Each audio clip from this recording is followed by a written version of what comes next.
So it's testing, testing. Okay. You're just gonna say these 3 lines slowly. Say the first one. This is This has been an American... I said that wrong. What was the other one you're listening to? You're listening to to American Public. Radio.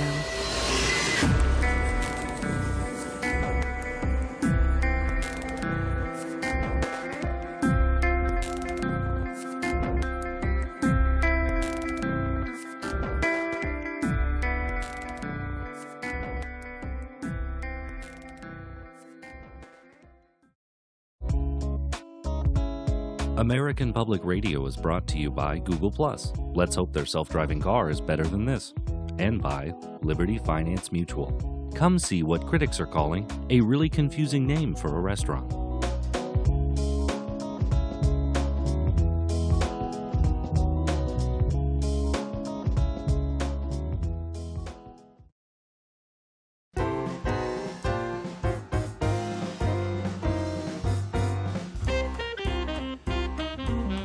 From APR Studios, I'm Michael Goodyear. Before we begin, I would like to thank American Public Radio for selecting me to host their latest news program. I've spent the past 20 years reporting on Capitol Hill and have won 2 Pulitzer Prizes. I believe that my experience will make for a very engaging news analysis program. Now, without further ado, welcome to Digesting the News, the program where we take a bite out of current events, digest it slowly and carefully before excreting it into the toilet bowl of history. Who the hell wrote this? Todd? It wasn't me. On today's program, we will discuss a case that is being presented in front of the Supreme Court. The case, Nielsen versus Preap, concerns the government's ability to detain immigrants after they serve their sentence for a crime. Here to talk about this case is our Supreme Court correspondent, 1988 Yale Law student Brett Kavanaugh. What? Yeah, what's up, dude? Hello, Brett. How are things in 1988? Dude, it's great. Have you ever heard of The Cosby Show? Bill Cosby is awesome. Ooh, yeah, it's comments like that that really aren't helping you. Now, it seems like we have an interesting immigration case on our hands, and you, in fact, are one of the justices that will help determine the outcome. Dude, right? It's pretty trippy. I guess in the future I start working harder, stop drinking, and work on my anger issues. Nah. So, at the heart of this case seems to be the idea that everyone, regardless of citizenship, should be given the right to a bond hearing. Can you explain that a little bit? Oh, hell yeah, man. All right, so imagine you're having a party at Mark's house. You don't have to yell. So imagine you're having a party at Mark's house. You don't have to whisper either. Imagine you're having a party at Mark's house and you invite over a bunch of chicks. Their crime, being hot as hell. Their sentences, Jello shots. But then after their sentence is up, they want to go home. But the boys are just getting started. Am I right? My key up high. I'm not going to slap your hand. All right. Anyway, they want to leave, but you're not sure if you're ever going to find them again. That's what the Trump admin is arguing. They want to keep them at the house so that they can get down on some of that devil's triangle. Can you maybe give our listeners an analogy that does not involve sexual assault? Say no to no. That's the motto at the party house. Oh, by the way, Mikey, you want to come to a party at Tobin's tonight? No, I don't. Who hired a time-traveling college student as our Supreme Court correspondent? Todd? We went to college together. Okay, let's just get back to the Supreme Court case. There seems to be some serious debate around when immigration officials can detain immigrants after they serve their sentences.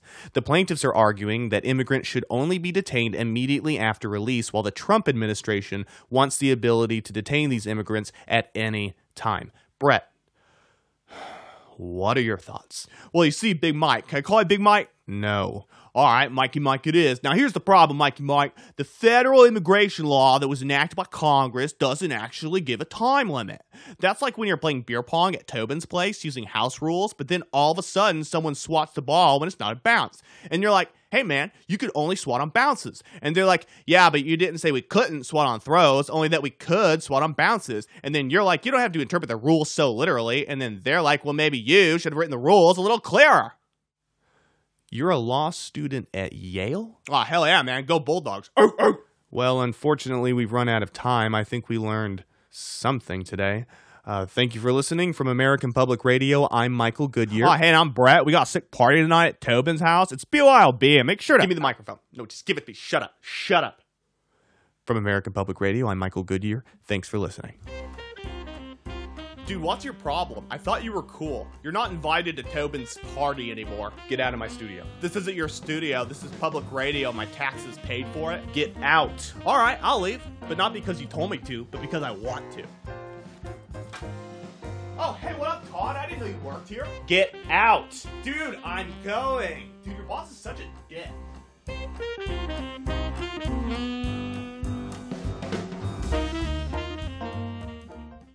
From KEOR in Chautauqua, Colorado, I'm Elizabeth Cardigan Shaw. Thank you for joining us. The county fair is returning to Chautauqua. The long-running fair will bring entertainment in the form of carnival rides, game booths, and at least one horrific accident involving a malfunctioning Gravitron. The Chautauqua Walmart has officially closed. In a statement, Walmart spokesperson said, quote, "We accomplished what we set out to do, destroy local businesses, and to create an unhealthy dependency on our services." End quote.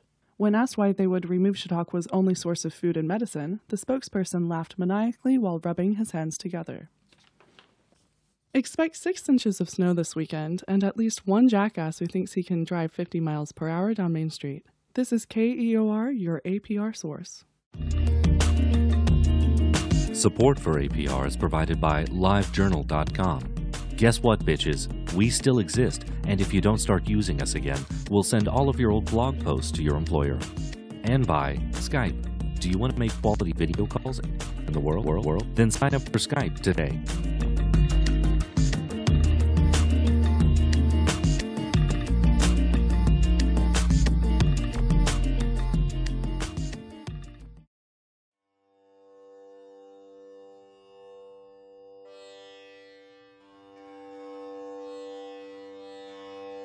Hello from KEOR and American Public Radio. Welcome to Mindful Living, the program where we answer your questions to help you live a better, healthier, more mindful life.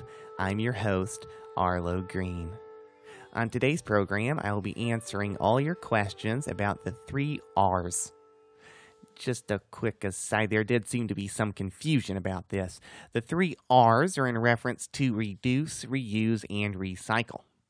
It does not mean Ronald Reagan was a racist, although I'm sure the jury's still out on that one. Our first letter comes from Ashley in Brooklyn, New York. Ashley writes, "Dear Arlo, I have been trying to reduce the amount of waste I produce by using reusable products. However, I always use plastic trash bags for the small amount of garbage that I do produce. Is there an environmentally friendly alternative to plastic trash bags?" Signed, Ashley. Oh, interesting question, Ashley. Is there an alternative to plastic trash bags? Well, yes, there is. It's called not being such a wasteful slut. I don't have a trash can, Ashley. You want to know why? Because I actually give a shit about the planet. Here's what I think you should do, Ashley. Why don't you eat a handful of sleeping pills and tie one of your plastic trash bags around your yuppie head? Because that's how Mother Earth feels when you send plastic trash bag after plastic trash bag to the city dump, sedated and smothered. Our next letter comes from Kyle in Baton Rouge, Louisiana. Kyle writes, "Dear Arlo, every year I host a New Year's Eve party, but I don't have enough cups and plates for everyone. I would love to buy a few extra sets, but it's too expensive and a little unnecessary, so I end up using plastic cups and dishes. Are there any inexpensive, eco-friendly alternatives to plastic party supplies?" Signed, Kyle. So, Kyle, you use plastic items, but you don't want to spend the money for something a little more environmentally friendly. Did I get that right? Well, I think I may have a solution for you, Kyle. Why don't you drag your ass down to Dick's Sporting Goods and buy yourself a handgun and a single-use bullet and shoot yourself in the head? Or is that too expensive and unnecessary for you? You and your bullshit parties. Why don't you do something more productive to have fun like me? Like last week when I snuck over to my local butcher shop and cut off the electricity using a pair of bolt cutters and some electrician's gloves I stole from a line worker. It was a rush, and I saved innocent animals' lives. What have you done to help the world recently, Kyle? Nothing, you capitalist pig. Our next letter comes from Isabel from Elk City, Oklahoma. She writes, "Dear Arlo, I'm probably going to regret writing this letter." Yes, you probably will. But I have a question about recycling. I live in a small rural town that has no recycling centers. The nearest one is over 20 miles away. With 3 kids and a full-time job, it's just too inconvenient to drive all my recyclables to the recycling center every week. What should I do? Signed, Isabel. So, Isabel, you think that going to the recycling center is inconvenient, is that it? I have an idea, Isabel. Why don't you go buy an entire bottle of OxyContin from your local drug dealer in your little redneck town and gobble them up so that you can stop inconveniencing Mother Nature with all your pollution? You think my life's convenient, Isabel? Do you? I live in a house made out of used tires in plastic bottles. The insulation is terrible. It's so small it doesn't even have a bathroom. I have to bathe in a river, Isabel. A river. My whole life's inconvenient. Oh, great. Now my dog's shaking in the corner. Are you happy with yourself, Isabel? Your laziness frightened Peppercorn. Well, now it's time for our surprise caller. This is the part of the program where I pick up the phone and call someone to help them live a better, healthier, more mindful life.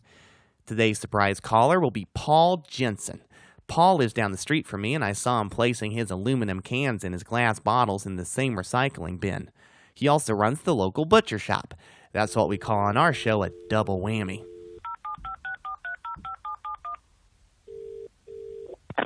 Paul's Butcher Shop. Hi, is this Paul? Yes it is. Who is this? You should be ashamed of yourself, killing innocent animals and then making money off their remains. What kind of sick bastard does that? How do you live with yourself? Who the hell is this? I'm your conscience calling. Ring, ring. It's time to leave your life of murder. Is this that hippie that lives in that weird house made out of tires and plastic bottles? You son of a bitch, you're the one who cut off the electricity to my butcher shop the other day. Maybe the Holocaust wouldn't have happened if someone had been brave enough to cut off the electricity to the concentration camps. That makes no goddamn sense at all. You're calling me on your little eco radio show, aren't you? That's right. You're currently being broadcast across the airwaves to literally dozens of people. You know what? I'm just gonna come over there and beat the hell out of you. Ha! I'd like to see you try. A fact about meat eaters is that they are unable to move faster than a turtle because their metabolisms are underdeveloped. Plus, I place coyote traps all around the front door to serve as a green security system. None of that electronic, wasteful security. Well, that's our show. Thanks for listening. From American Public Radio, this has been Mindful Living with Arlo Green. There you are, you son of a bitch. How did you get past my coyote traps? I stepped over them. Now come here, I'm gonna teach you some manners. No, wait.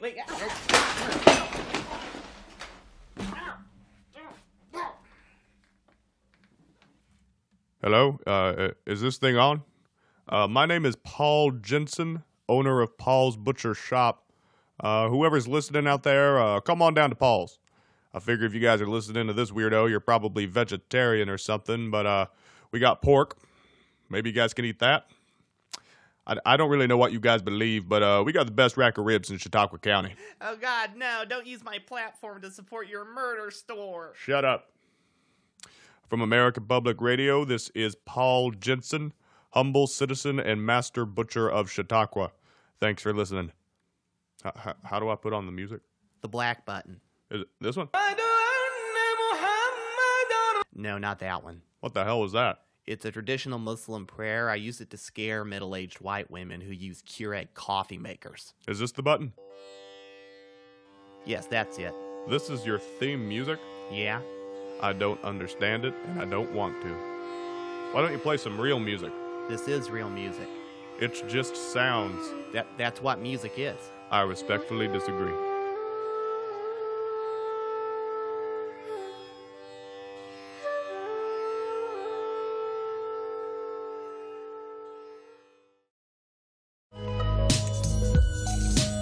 Today's programming has been brought to you by Spanish Class, preparing white people for the inevitable takeover of the Latino race, and by Pedro Fernandez. Don't worry, white people, you'll know exactly who he is soon enough. This has been an American Public Radio production. Thanks for listening.